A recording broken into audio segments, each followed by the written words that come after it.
ਜਦੋਂ ਮੈਂ ਉਸ ਰਾਤ ਘਰ ਪਹੁੰਚਿਆ ਤਾਂ ਮੇਰੀ ਪਤਨੀ ਮੇਰਾ ਇੰਤਜ਼ਾਰ ਕਰ ਰਹੀ ਸੀ। ਉਸਨੇ ਸਾਡੇ ਦੋਵਾਂ ਲਈ ਰਾਤ ਦਾ ਖਾਣਾ ਪਰੋਸਿਆ। ਮੈਂ ਉਸਦਾ ਹੱਥ ਫੜਿਆ ਤੇ ਕਿਹਾ, ਮੈਂ ਤੇਰੇ ਨਾਲ ਕੋਈ ਗੱਲ ਕਰਨੀ ਹੈ। ਉਹ ਬੈਠ ਕੇ ਚੁੱਪਚਾਪ ਮੇਰੇ ਵੱਲ ਵੇਖਦੀ ਰਹੀ। ਮੈਨੂੰ ਉਸਦੀਆਂ ਅੱਖਾਂ ਵਿੱਚ ਇੱਕ ਅਜੀਬ ਜਿਹਾ ਦਰਦ ਮਹਿਸੂਸ ਹੋਇਆ। ਮੈਂ ਦੁਵਿਧਾ ਵਿੱਚ ਸੀ। ਮੈਨੂੰ ਨਹੀਂ ਪਤਾ ਸੀ ਕਿ ਇਹ ਗੱਲ ਉਹਦੇ ਨਾਲ ਕਿਵੇਂ ਕਰਾਂ, ਪਰ ਮੈਂ ਉਸਨੂੰ ਦੱਸਣਾ ਸੀ ਕਿ ਮੇਰੀ ਜ਼ਿੰਦਗੀ ਅਤੇ ਦਿਮਾਗ ਵਿੱਚ ਕੀ ਚੱਲ ਰਿਹਾ ਸੀ। ਮੈਨੂੰ ਉਸਨੂੰ ਦੱਸਣਾ ਪਿਆ ਕਿ ਮੈਂ ਤਲਾਕ ਚਾਹੁੰਦਾ ਹਾਂ। ਮੈਂ ਸ਼ਾਂਤੀ ਨਾਲ ਇਹ ਮਾਮਲਾ ਉਸਦੇ ਸਾਹਮਣੇ ਰੱਖਿਆ। ਉਹ ਮੇਰੀਆਂ ਗੱਲਾਂ ਤੋਂ ਨਾਰਾਜ਼ ਨਹੀਂ ਸੀ, ਸਗੋਂ ਉਸਨੇ ਹੌਲੀ ਜਿਹੇ ਮੈਨੂੰ ਪੁੱਛਿਆ, ਕਿਉਂ? ਮੈਂ ਉਸਦੇ ਸਵਾਲ ਨੂੰ ਟਾਲ ਦਿੱਤਾ। ਫਿਰ ਉਸਨੂੰ ਇਸ ਗੱਲ ਤੋਂ ਗੁੱਸਾ ਆ ਗਿਆ। ਉਸਨੇ ਆਪਣੇ ਹੱਥ ਵਿੱਚ ਫੜਿਆ ਹੋਇਆ ਚਮਚਾ ਸੁੱਟ ਦਿੱਤਾ ਅਤੇ ਮੇਰੇ ਵੱਲ ਵੇਖ ਕੇ ਚੀਕੀ। ਉਸ ਰਾਤ ਅਸੀਂ ਇੱਕ ਦੂਜੇ ਨਾਲ ਗੱਲ ਨਹੀਂ ਕੀਤੀ। ਉਹ ਸਾਰੀ ਰਾਤ ਰੋਂਦੀ ਰਹੀ। ਮੈਨੂੰ ਪਤਾ ਸੀ ਕਿ ਉਹ ਜਾਣਨਾ ਚਾਹੁੰਦੀ ਸੀ ਕਿ ਸਾਡੀ ਵਿਆਹੁਤਾ ਜ਼ਿੰਦਗੀ ਨੂੰ ਕੀ ਹੋਇਆ ਸੀ, ਪਰ ਮੈਂ ਸ਼ਾਇਦ ਹੀ ਉਸਨੂੰ ਕੋਈ ਤਸੱਲੀ ਬਖਸ਼ ਜਵਾਬ ਦੇ ਸਕਿਆ। ਮੈਂ ਉਸਨੂੰ ਕਿਵੇਂ ਦੱਸਾਂ ਕਿ ਜੋ ਦਿਲ ਪਹਿਲਾਂ ਉਸਦਾ ਘਰ ਸੀ, ਉਸ ਦਿਲ ਤੇ ਹੁਣ ਅਨੂ ਦਾ ਰਾਜ ਹੈ। ਮੈਂ ਉਸਨੂੰ ਹੁਣ ਪਿਆਰ ਨਹੀਂ ਕਰਦਾ ਸੀ। ਮੈਨੂੰ ਬਸ ਉਸ ਉੱਤੇ ਤਰਸ ਆਇਆ। ਗੁਨਾਹ ਦੀ ਡੂੰਘੀ ਭਾਵਨਾ ਨਾਲ ਮੈਂ ਤਲਾਕ ਦੇ ਸਮਝੌਤੇ ਦਾ ਕਾਗਜ਼ ਤਿਆਰ ਕੀਤਾ, ਜਿਸ ਵਿੱਚ ਲਿਖਿਆ ਹੋਇਆ ਸੀ ਕਿ ਉਹ ਘਰ, ਕਾਰ ਅਤੇ ਮੇਰੀ ਕੰਪਨੀ ਦੀ 30% ਦੀ ਮਾਲਕ ਹੋਵੇਗੀ। ਜਦੋਂ ਮੈਂ ਉਸਨੂੰ ਉਹ ਕਾਗਜ਼ ਦਿੱਤੇ ਤਾਂ ਉਸਨੇ ਇੱਕ ਪਲ ਲਈ ਉਹਨਾਂ ਵੱਲ ਵੇਖਿਆ ਅਤੇ ਫਿਰ ਉਹਨਾਂ ਦੇ ਟੁਕੜੇ-ਟੁਕੜੇ ਕਰ ਦਿੱਤੇ।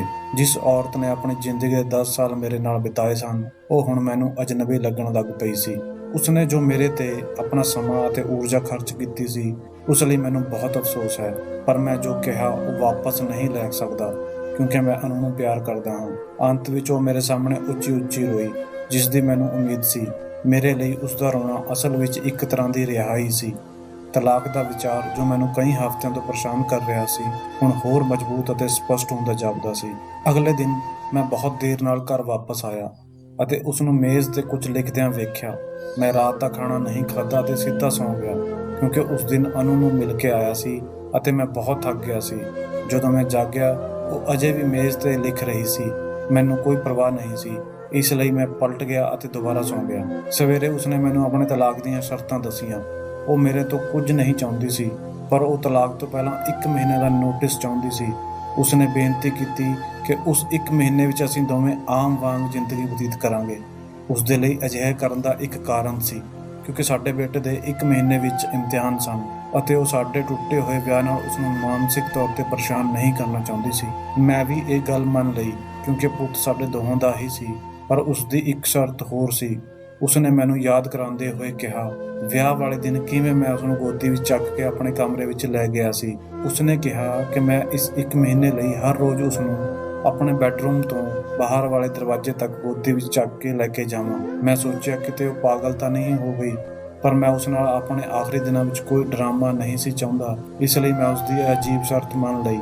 ਮੈਂ ਅਨੂ ਨੂੰ ਆਪਣੀ ਪਤਨੀ ਦੇ ਤਲਾਕ ਦੀਆਂ ਸ਼ਰਤਾਂ ਬਾਰੇ ਦੱਸਿਆ। ਉਸਨੇ ਉੱਚੀ-ਉੱਚੀ ਹੱਸਦੇ ਹੋਏ ਕਿਹਾ ਕਿ ਮੇਰੀ ਪਤਨੀ ਸੱਚਮੁੱਚ ਪਾਗਲ ਹੋ ਗਈ ਹੈ। ਉਸਨੇ ਨਫ਼ਰਤ ਨਾਲ ਕਿਹਾ, ਭਾਵੇਂ ਉਹ ਕੋਈ ਵੀ ਚਾਲ ਖੇਡੇ, ਉਸਨੂੰ ਤਲਾਕ ਤਾਂ ਦੇਣਾ ਪਵੇਗਾ। ਅਗਲੇ ਦਿਨ ਤੋਂ 1 ਮਹੀਨੇ ਦਾ ਨੋਟਿਸ ਪੀਰੀਅਡ ਸ਼ੁਰੂ ਹੋ ਗਿਆ। ਕਿਉਂਕਿ ਤਲਾਕ ਲੈਣ ਦਾ ਇਰਾਦਾ ਮੇਰਾ ਸਪਸ਼ਟ ਸੀ, ਇਸ ਕਰਕੇ ਪਹਿਲਾਂ ਤੋਂ ਹੀ ਮੈਂ ਆਪਣੀ ਪਤਨੀ ਨਾਲ ਕੋਈ ਵੀ ਸਰੀਰਕ ਸੰਪਰਕ ਕਰਨਾ ਬੰਦ ਕਰ ਦਿੱਤਾ ਸੀ। ਇਸ ਲਈ ਜਦੋਂ ਮੈਂ ਪਹਿਲੇ ਦਿਨ ਉਸਨੂੰ ਚੁੱਕਿਆ ਤਾਂ ਅਸੀਂ ਦੋਵਾਂ ਨੇ ਅਜੀਬ ਮਹਿਸੂਸ ਕੀਤਾ ਅਤੇ ਸਾਡਾ ਬੇਟਾ ਜ਼ੋਰ-ਜ਼ੋਰ ਦੀ ਤਾੜੀਆਂ ਵਜਾ ਕੇ ਬੋਲਿਆ ਕਿ ਪਾਪਾ ਨੇ ਮੰਮੀ ਨੂੰ ਗੋਦੀ ਵਿੱਚ ਚੁੱਕ ਲਿਆ। ਉਸ ਦੇ ਬੋਲਾਂ ਨੇ ਮੇਰੇ ਅੰਦਰ ਤਕਲੀਫ ਪੈਦਾ ਕਰ ਦਿੱਤੀ। ਬੈੱਡਰੂਮ ਤੋਂ ਲੈ ਕੇ ਲਿਵਿੰਗ ਰੂਮ ਤੱਕ, ਫਿਰ ਦਰਵਾਜ਼ੇ ਤੱਕ ਮੈਂ ਉਸਨੂੰ ਆਪਣੀਆਂ ਬਾਹਾਂ ਵਿੱਚ ਲੈ ਲਿਆ ਅਤੇ 10 ਮੀਟਰ ਤੋਂ ਵੱਧ ਤੁਰਿਆ। ਉਸਨੇ ਅੱਖਾਂ ਬੰਦ ਕਰਕੇ ਹੌਲੀ ਜਿਹੀ ਕਿਹਾ, ਸਾਡੇ ਬੇਟੇ ਨੂੰ ਤਲਾਕ ਬਾਰੇ ਨਾ ਦੱਸਿਓ। ਮੈਂ ਕੁਝ ਬੇਚੈਨੀ ਮਹਿਸੂਸ ਕਰਦਿਆਂ ਸਿਰ ਹਿਲਾਇਆ। ਮੈਂ ਉਸਨੂੰ ਦਰਵਾਜ਼ੇ ਤੋਂ ਬਾਹਰ ਗੋਦੀ ਤੋਂ ਉਤਾਰ ਦਿੱਤਾ। ਉਹ ਕੰਮ ਤੇ ਜਾਣ ਲਈ ਬੱਸ ਦੀ ਉਡੀਕ ਕਰ ਰਹੀ ਸੀ ਅਤੇ ਮੈਂ ਵੀ ਦਫ਼ਤਰ ਚਲਾ ਗਿਆ। ਦੂਜੇ ਦਿਨ ਅਸੀਂ ਦੋਵਾਂ ਨੇ ਬੜੀ ਆਸਾਨੀ ਨਾਲ ਐਕਟਿੰਗ ਕੀਤੀ। ਉਹ ਮੇਰੀ ਛਾਤੀ ਤੇ ਝੁਕ ਗਈ। ਮੈਂ ਉਸਦੇ ਕੱਪੜਿਆਂ ਦੀ ਮਹਿਕ ਨੂੰ ਸੁੰਘ ਸਕਦਾ ਸੀ। ਮੈਨੂੰ ਅਹਿਸਾਸ ਹੋਇਆ ਕਿ ਮੈਂ ਇਸ ਔਰਤ ਨੂੰ ਲੰਬੇ ਸਮੇਂ ਤੋਂ ਨੇੜਿਓਂ ਨਹੀਂ ਦੇਖਿਆ ਸੀ। ਮੈਨੂੰ ਅਹਿਸਾਸ ਹੋਇਆ ਕਿ ਉਹ ਹੁਣ ਜਵਾਨ ਨਹੀਂ ਸੀ। ਉਸਦੇ ਚਿਹਰੇ ਤੇ ਝੁਰੜੀਆਂ ਪੈ ਗਈਆਂ ਸਨ। ਉਸਦੇ ਵਾਲ ਚਿੱਟੇ ਹੋ ਗਏ ਸਨ। ਵਿਆਹੁਤਾ ਜ਼ਿੰਦਗੀ ਨੇ ਉਸ ਉੱਤੇ ਬਹੁਤ ਬੁਰਾ ਅਸਰ ਪਾਇਆ ਸੀ। 1 ਮਿੰਟ ਲਈ ਮੈਂ ਸੋਚਿਆ ਕਿ ਮੈਂ ਉਸ ਨਾਲ ਕੀ ਕੀਤਾ ਹੈ। ਚੌਥੇ ਦਿਨ ਜਦੋਂ ਮੈਂ ਉਸਨੂੰ ਚੁੱਕਿਆ, ਮੈਂ ਆਪਣੇ ਆਪ ਨੂੰ ਉਸਦੇ ਬਹੁਤ ਨੇੜੇ ਮਹਿਸੂਸ ਕੀਤਾ। ਮੈਂ ਸੋਚਿਆ, ਇਹ ਉਹੀ ਔਰਤ ਹੈ ਜਿਸ ਨੇ ਮੈਨੂੰ ਆਪਣੀ ਜ਼ਿੰਦਗੀ ਦੇ 10 ਕੀਮਤੀ ਸਾਲ ਦਿੱਤੇ ਹਨ। 5ਵੇਂ ਅਤੇ 6ਵੇਂ ਦਿਨ ਮੈਂ ਦੁਬਾਰਾ ਸਾਡੇ ਵਿਚਕਾਰ ਨੇੜਤਾ ਦੀ ਵੱਧ ਰਹੀ ਭਾਵਨਾ ਮਹਿਸੂਸ ਕੀਤੀ। ਮੈਂ ਇਸ ਬਾਰੇ ਅਨੂ ਨੂੰ ਨਹੀਂ ਦੱਸਿਆ।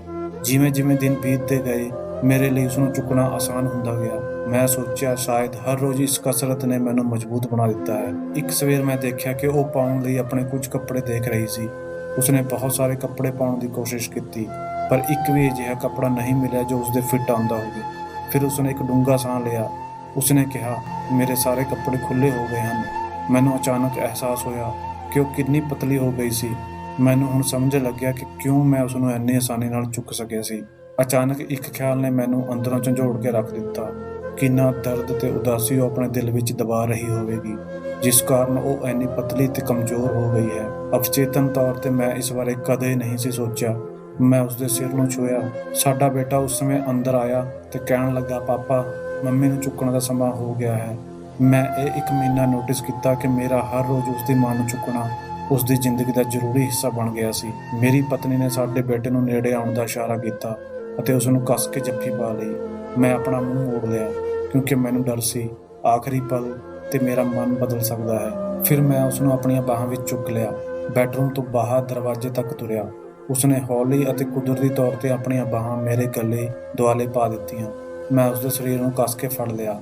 ਇਹ ਸਾਡੇ ਵਿਆਹ ਦੇ ਦਿਨ ਵਾਂਗ ਹੀ ਸੀ, ਪਰ ਉਸਦੇ ਬਹੁਤ ਹਲਕੇ ਭਾਰ ਨੇ ਮੈਨੂੰ ਉਦਾਸ ਕਰ ਦਿੱਤਾ।